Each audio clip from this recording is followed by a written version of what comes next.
बहुत समय पहले की बात है। एक छोटे से गांव में एक ब्राह्मण रहता था जिसका नाम हरिवंश था। वह एक सच्चा, ईमानदार और निष्कलंक व्यक्ति था। उसका जीवन शुद्धता और सत्यनिष्ठा का प्रतीक था। वह हर काम ईमानदारी से करता था और कभी भी किसी के साथ धोखा नहीं करता था। हरिवंश ब्राह्मण का आदर्श था कि धर्म, सत्य और परोपकार ही जीवन के सर्वोत्तम मार्ग हैं।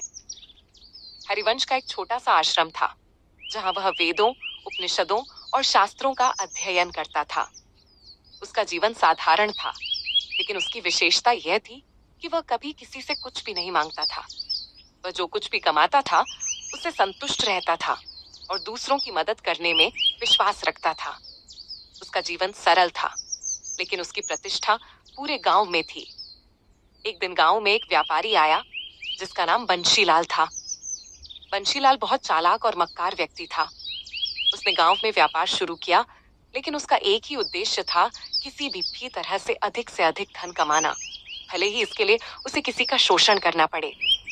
बंशीलाल ने हरिवंश ब्राह्मण के बारे में सुना था कि वह ईमानदार और सत्यवादी है, और उसे यह जानकर हैरानी हुई कि ऐसा व्यक्ति आजकल भी मिलता है।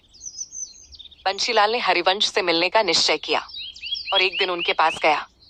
उसने ब्राह्मण से कहा, मुझे एक व्यापार की योजना सुझाओ जिससे मैं बहुत सारा पैसा कमा सकूं। हरिवंश ने उसे अपनी ईमानदारी का रास्ता बताया। वह बोला, व्यापार में सत्य और ईमानदारी का पालन करो, किसी का शोषण मत करो और हर व्यक्ति के साथ समान व्यवहार करो। जब तुम दूसरों की भलाई का सोचोगे, तभी तुम्हारा व्यापार सफल होगा। बंशीलाल ने उसकी बातों को गंभीरता से नहीं लिया। उसने सोचा कि इस ब्राह्मण की बातों से व्यापार में लाभ नहीं मिलेगा। इसीलिए उसने अपने रास्ते पर चलने का निर्णय लिया और बिना किसी ईमानदारी के हर संभव तरीका अपनाया ताकि अधिक से अधिक लाभ कमा सके। कुछ महीनों बाद बंशीलाल का व्यापार बढ़ने लगा, लेकिन उसकी तरक्की के साथ साथ उसकी समस्याएं भी बढ़ने लगीं। वह कई बार धोखा देने और गलत तरीके से धन कमाने के कारण मुसीबतों में फंसता गया। दूसरी ओर हरिवंश ब्राह्मण अपने सरल और ईमानदार तरीके से जीवन जीता रहा। उसके पास बहुत अधिक संपत्ति नहीं थी, लेकिन वह हमेशा संतुष्ट और खुश रहता था। समय के साथ बंशीलाल को एहसास हुआ कि जिस मार्ग पर वह चल रहा था वह उसे अंततः विनाश की ओर ले जाएगा। उसने हरिवंश से मिलकर अपनी गलतियों का एहसास किया और ब्राह्मण से माफी मांगी।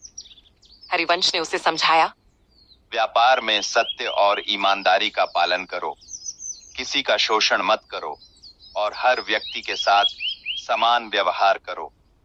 जब तुम दूसरों की भलाई का सोचोगे, तभी तुम्हारा व्यापार सफल होगा।